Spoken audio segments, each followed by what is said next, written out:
Clip number 550۔ اس clip میں انشاءاللہ آپ قرآن پاک کی سورہ ہود کی آیت نمبر 114 سے لے کے 117 تک کی تلاوت، ترجمہ اور تفسیر قرآن صراط الجنان سماعت فرمائیں گے۔ بسم اللہ الرحمن الرحیم۔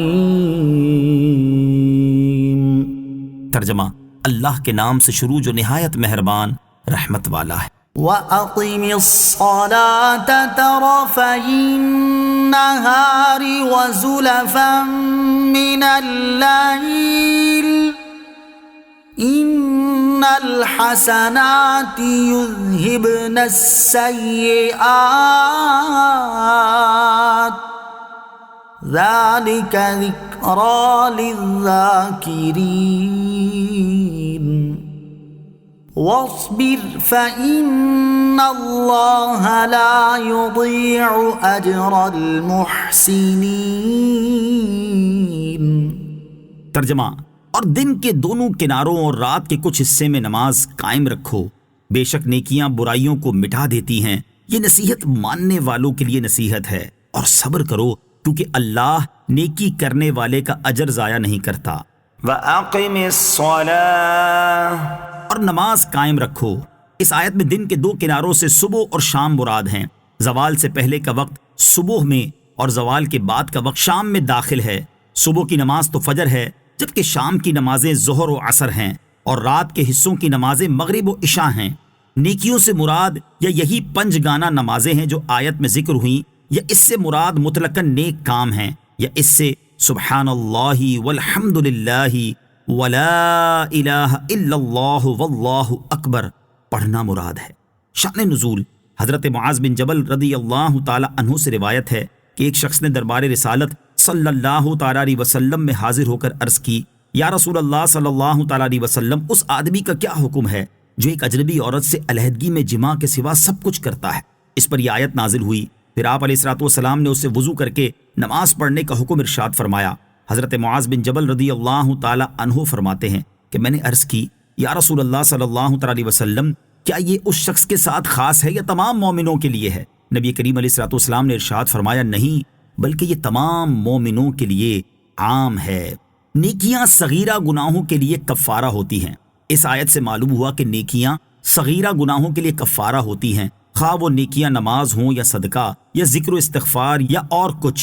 احادیث میں متعدد ایسے اعمال کا بیان جو صغیرہ گناہوں کے لیے کفارہ بنتے ہیں، یہاں ان میں سے چند ایک بیان کیے جاتے ہیں۔ نمبر 1، حضرت ابو ہریرہ رضی اللہ تعالیٰ عنہ سے روایت ہے، نبی اکرم علیہ الصلوۃ والسلام نے ارشاد فرمایا، 5 نمازیں اور جمعہ دوسرے جمعے تک اور رمضان دوسرے رمضان تک، یہ سب ان گناہوں کے لیے کفارہ ہیں جو ان کے درمیان واقع ہوں، جبکہ آدمی کبیرہ گناہوں سے بچے۔ نمبر 2، حضرت ابو سعید خدری رضی اللہ تعالیٰ عنہ سے روایت ہے، نبی کریم علیہ الصلوۃ والسلام نے ارشاد فرمایا، جس نے رمضان کا روزہ رکھا اور اس کی حدود کو پہچانا اور جس چیز سے بچنا چاہیے اس سے بچا تو جو پہلے کر چکا ہے اس کا کفارہ ہو گیا۔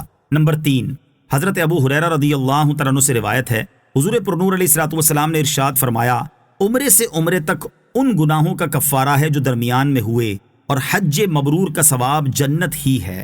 نمبر 4، حضرت سکھ برا رضی اللہ تعالیٰ عنہ سے روایت ہے، سید المرسلین صلی اللہ تعالیٰ علیہ وسلم نے ارشاد فرمایا، جس نے علم تلاش کیا تو یہ تلاش اس کے گزشتہ گناہوں کا کفارہ ہوگی۔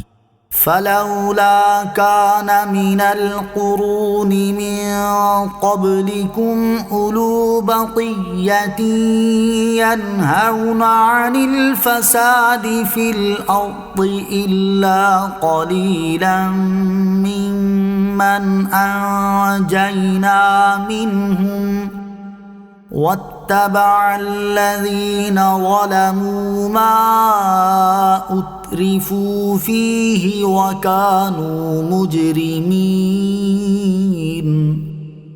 وَمَا كَانَ رَبُّكَ لِيُهْلِكَ الْقُرَى بِظُلْمٍ وَأَهْلُهَا مُصْلِحُونَ۔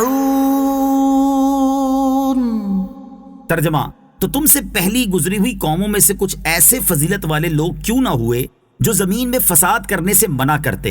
البتہ ان میں تھوڑے سے ایسے تھے جنہیں ہم نے نجات دی، اور ظالم لوگ اسی عیش و عشرت کے پیچھے پڑے رہے جو انہیں دیا گیا، اور وہ مجرم تھے۔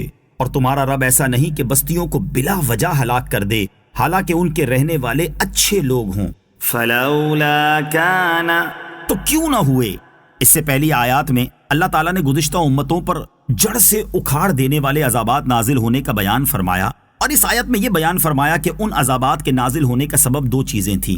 نمبر ایک، ان میں کوئی ایسا نہیں تھا جو انہیں فساد سے منع کرتا۔ نمبر دو، اپنے برے اعمال یعنی شرک اور کفر وغیرہ سے رجوع نہ کرنا۔ آیت کا خلاصہ یہ ہے کہ اے میرے حبیب صلی اللہ تعالی علیہ وآلہ وسلم کی امت، تم سے پہلی امتوں میں سے جنہیں ہم نے ہلاک کر دیا تھا وہ کچھ ایسے فضیلت والے نہیں ہوئے جو لوگوں کو زمین میں فساد کرنے سے روکتے اور انہیں گناہوں سے منع کرتے، اسی لیے ہم نے انہیں ہلاک کر دیا۔